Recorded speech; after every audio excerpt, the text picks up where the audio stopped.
I'm Sandra, And I'm Jordan.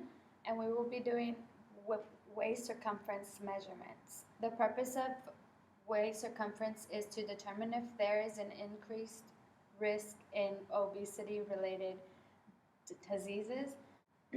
There are three sites that we will be measuring. First is the waist, which is the highest, which is the narrowest part. And then the next is your abdomen, which is right over your navel. And then your hips, which is the widest part around your butt area. So for the tape measure, you're going to be using a flexible inelastic tape measure. And you're going to be measuring in centimeters. And we have this tension rod right here. And you're supposed to pull it until you see this little red line. That's how you know you have the correct measurement, and you don't want to pull too hard to where you pinch the skin. So first we're going to do the waist, and you're going to be on the right side of your client, and you're going to ask her to point to the narrowest part of her waist, and you're going to go all the way around her. And to get accurate measurements, you're supposed to, it's optimal to lift up your shirt to get everything, but if your client doesn't want to, do you want to? No.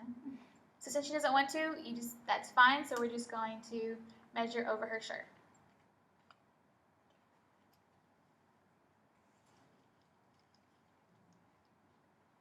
So you want to make sure it's perpendicular, and you want to make sure it is the same length all the way around her body. One side's not higher than the other. And you're going to ask her to inhale, and when she exhales, you're going to pull your tension rod, and you're going to take your measurement. So while you're taking your measurements, you're supposed to take duplicates of each site. So for the first two trials, if you get a measurement over 5 millimeters from the previous one, then you take a third, and that goes for each site. The second measurement you will take is going to be your abdomen. And to take this measurement, you will have your client point to where her navel is, and you will put the measurement right across from it. You will ask your client to take a deep breath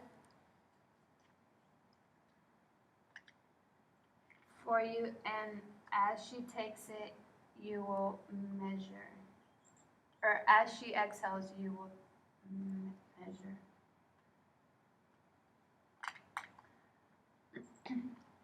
So you will take the measurement again,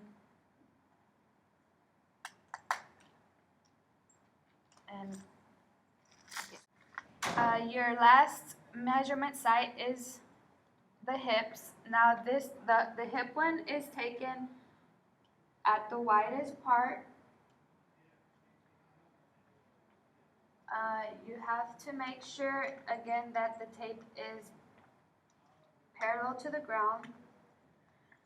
For this one, you don't have to ask your client to take a deep breath.